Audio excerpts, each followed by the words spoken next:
Halo, assalamualaikum warahmatullahi wabarakatuh, teman-teman sekalian, kembali lagi di channel tutorial akuntansi dan perpajakan. Saya berharap teman-teman sekalian dalam keadaan sehat pastinya ya. Dan pada kesempatan hari ini saya akan melanjutkan terkait dengan materi private AB yang saya juga mohon maaf karena agak delay terlalu lama ya untuk lanjutan video lanjutannya karena kesibukan saya yang saat ini bisa dibilang agak banyak seperti itu ya. Nah, untuk kali ini teman-teman kita akan memasuki materi private AB yaitu pasal 21 atau pajak penghasilan pemotongan atau pemungutan. Di sana ada PPh 21, 26, 22, 23, 26 dan 4 ayat 2. Nah, untuk materi output atau pemotongan pemungutan kali ini untuk sesi pertama saya akan menjelaskan terkait dengan PPh 21. Baik teman-teman sekalian, sebelum lanjut seperti biasa saya mohon dukungan untuk subscribe, like, share, dan komentarnya, dan juga jangan lupa untuk nyalakan tombol notifikasi agar teman-teman sekalian mendapatkan pemberitahuan saat saya mengupload video baru. Oke, kita lanjut ke videonya. Ya, PPh 21 mungkin teman-teman sekalian sudah yang khususnya yang statusnya sebagai karyawan pastinya sudah tidak asing lagi ya terkait ini. Jadi nanti saya akan jelaskan PPh 21 itu apa dan juga 26 itu apa. Oke, kita langsung saja di sini sesuai dengan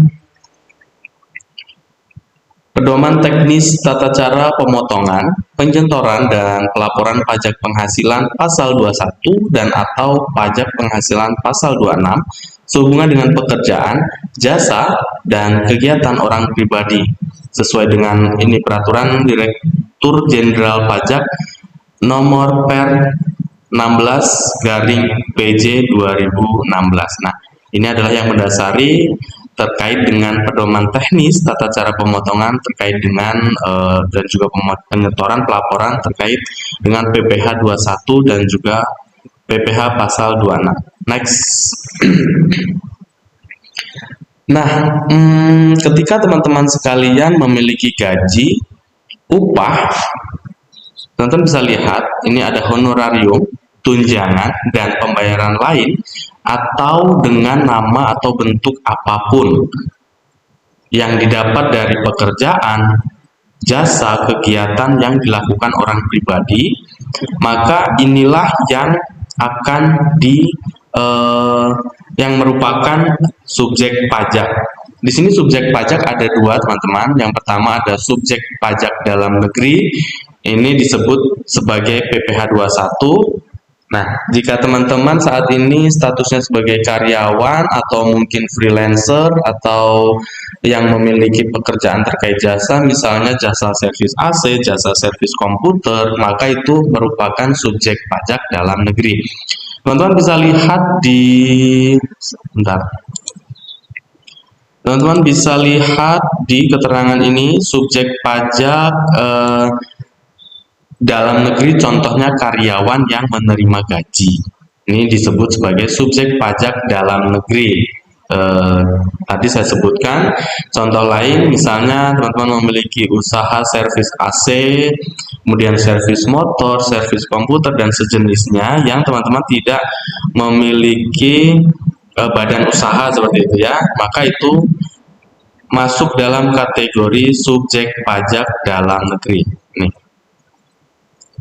Nah, yang kedua, di sini ada subjek pajak luar negeri, di mana dia masuk kategori dalam pasal 26 atau PPh pasal 26. Subjek pajak luar negeri itu apa sih? Nah, ini teman-teman bisa lihat keterangannya ya di sini. Subjek pajak luar negeri, misalnya atlet dari Cina yang menang pertandingan atau lomba, maka penghasilan yang diterima akan dipotong PPh 26. Jadi ini sama-sama memiliki penghasilan, namun bedanya kalau subjek pajak luar negeri ini diberikan kepada WNA seperti itu ya, dimana si WNA ini menerima penghasilan dari dalam negeri atau dari Indonesia, maka itu disebut sebagai PPh pasal 26. Oke, next. Selanjutnya ada pemotong PPh pasal 21 atau 26. Yang pertama, di sini ada pemberi kerja. Nah, pemberi kerja pun di sini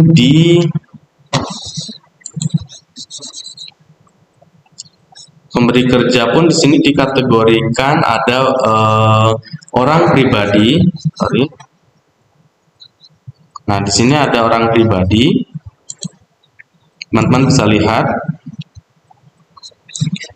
Pemberi kerja terdiri dari ini ya, orang pribadi, kemudian yang kedua ada cabang, perwakilan atau unit dalam hal yang melakukan sebagian atau seluruh administrasi yang terkait dengan pembayaran gaji, upah, honorarium, tunjangan, dan pembayaran lain adalah cabang, perwakilan atau unit tersebut. Nah, orang pribadi contohnya teman-teman memiliki usaha bengkel seperti yang tadi, kemudian teman-teman menggaji beberapa karyawan. Namun untuk orang pribadi, ketika dia ingin melakukan pemotongan PPh pasal 21, maka dia harus memiliki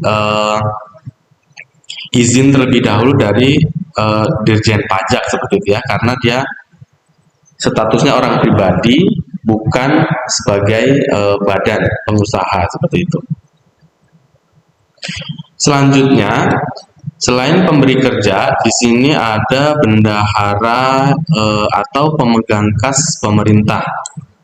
Kemudian dana pensiun, badan penyelenggara jaminan sosial tenaga kerja, dan badan-badan lain. Selanjutnya ada orang pribadi yang melakukan kegiatan usaha atau pekerjaan bebas, serta badan yang melakukan pembayaran sehubungan dengan penyerahan jasa. Nah, ini kategorinya hampir sama ya dengan orang pribadi yang di kolom A ini tadi. Artinya ketika dia akan melakukan pemotongan, ya, maka dia harus memiliki izin dulu dari Dirjen Pajak seperti itu ya. Nah, selanjutnya ada penyelenggara kegiatan. Nah, ini adalah beberapa pemotong PPh pasal 21 atau 26. Next. Di sini selanjutnya ada pemberi kerja yang bukan pemotong PPh pasal 21 atau 26. Jadi dia pemberi kerja, namun dia tidak boleh atau bukan pemotong PPh pasal 21. Siapa saja? Yang pertama ada kantor pajak,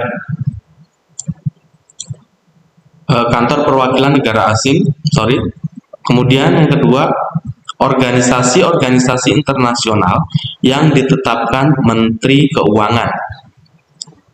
Selanjutnya ada pemberi kerja orang pribadi yang tidak melakukan kegiatan usaha atau pekerjaan bebas yang semata-mata mempekerjakan orang pribadi untuk melakukan pekerjaan rumah tangga atau pekerjaan bukan dalam rangka melakukan kegiatan usaha atau pekerjaan bebas. Contohnya apa? Nah, misalnya teman-teman memiliki asisten rumah tangga di rumah, maka di situ teman-teman tidak sebagai pemotong PPh pasal 21. Oke, next. Selanjutnya ada wajib pajak PPh 21 atau penerima penghasilan yang dikenakan PPh pasal 21 atau 26. Jadi ini wajib pajak PPh 21 atau penerima penghasilan. Jadi yang dipotong pertama ada pegawai. Nah, seperti saat ini misalnya teman-teman statusnya sebagai pegawai, maka di situ teman-teman kategorinya masuk sebagai wajib pajak PPh 21 yang penghasilannya harus dipotong oleh pemberi kerja selama penghasilan teman-teman sekalian melebihi dari PTKP atau penghasilan tidak kena pajak. Selanjutnya ada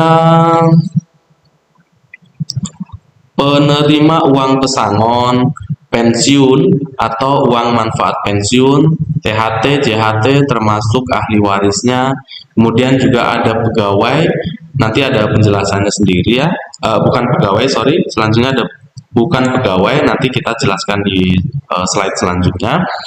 Ada anggota dewan komisaris atau pengawas yang tidak merangkap sebagai pegawai. Anggota dewan komisaris atau pengawas yang tidak merangkap sebagai pegawai, misalnya di kantor teman-teman sekalian itu ada komisaris ataupun pengawas, namun secara realnya atau faktanya beliau tidak tidak sebagai pegawai seperti itu, maka dia masuk dalam kategori wajib pajak atau harus dipotong PPh 21 atas penghasilan yang diterima. Kemudian ada mantan pegawai. Loh, kok mantan pegawai? Ya, misalnya teman-teman sekalian bekerja di sebuah perusahaan yang ada hak teman-teman sekalian yang belum dibayarkan karena suatu perjanjian misalnya, tetapi di waktu yang bersamaan teman-teman sekalian sudah keluar atau resign, seperti itu ya. Nah, itu ketika nanti penghasilan yang sudah disepakati tersebut dan belum dibayarkan kemudian dibayarkan, maka harus dipotong PPh 21-nya. Selanjutnya ada peserta kegiatan.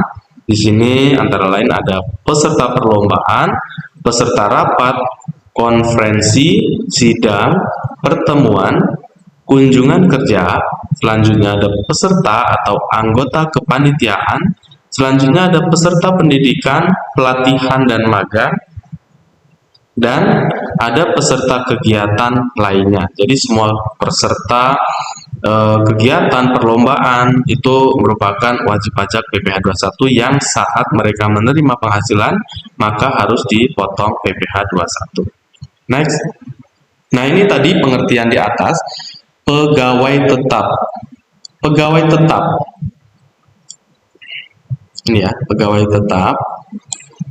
Pegawai tetap adalah pegawai yang menerima atau memperoleh penghasilan dalam jumlah tertentu secara teratur, termasuk anggota dewan komisaris dan anggota dewan pengawas serta pegawai yang bekerja berdasarkan kontrak untuk suatu jangka waktu tertentu yang menerima atau memperoleh penghasilan dalam jumlah tertentu secara teratur. Jadi pegawai tetap pengertian dalam PPh 21 jadi masuk sebagai wajib pajak PPh 21 adalah yang menerima penghasilan lebih dari 1 kali dalam 1 tahun. Itu disebut sebagai pegawai tetap. Misalnya ada pegawai freelance ya, seperti itu, freelance tapi dalam setiap bulan itu menerima penghasilan tuh, maka di laporan PPh 21-nya dia masuk di kategori sebagai pegawai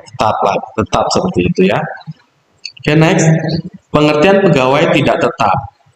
Pegawai yang hanya menerima penghasilan apabila pegawai yang bersangkutan bekerja berdasarkan jumlah hari kerja, jumlah unit hasil pekerjaan yang dihasilkan atau penyelesaian suatu jenis pekerjaan yang diminta oleh pemberi kerja ya, contohnya ya tukang AC seperti itu ya, yang hanya dibutuhkan, bukan tukang AC, misalnya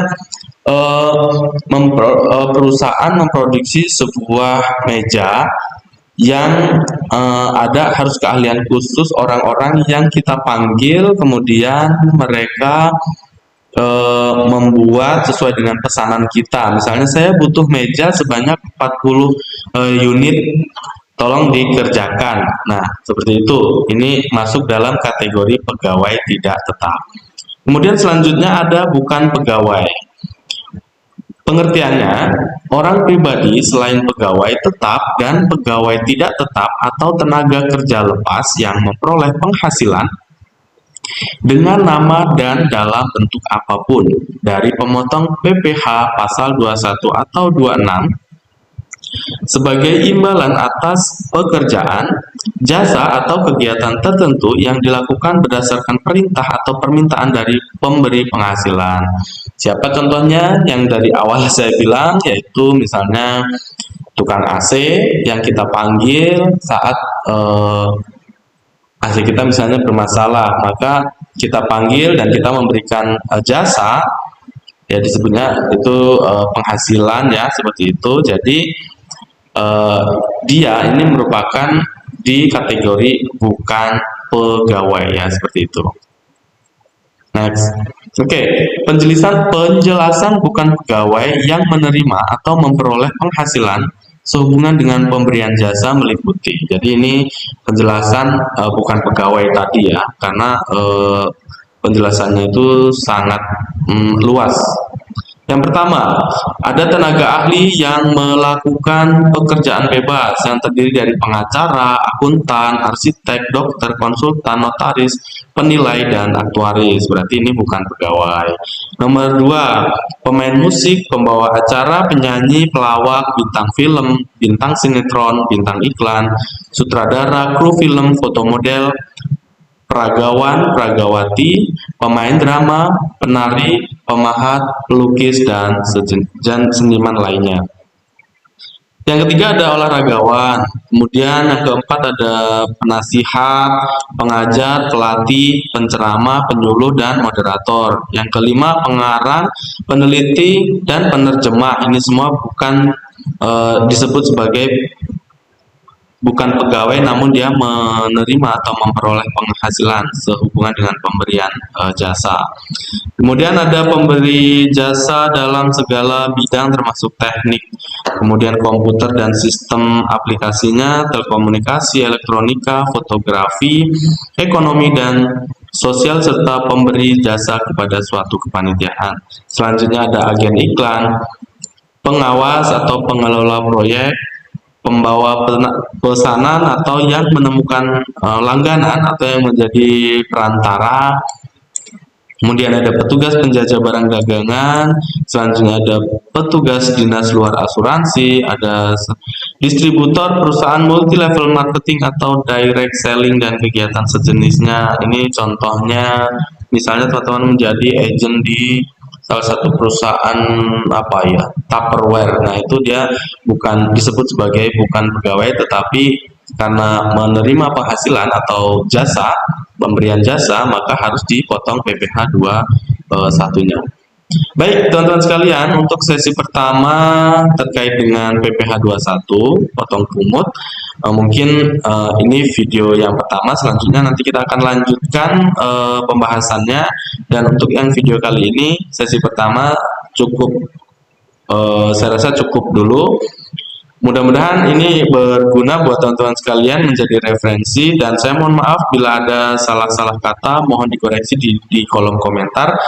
Selanjutnya, saya ingatkan kembali demi perkembangan channel saya, mohon dukungan untuk subscribe, like, share, dan komentarnya. Terima kasih. Assalamualaikum warahmatullahi wabarakatuh.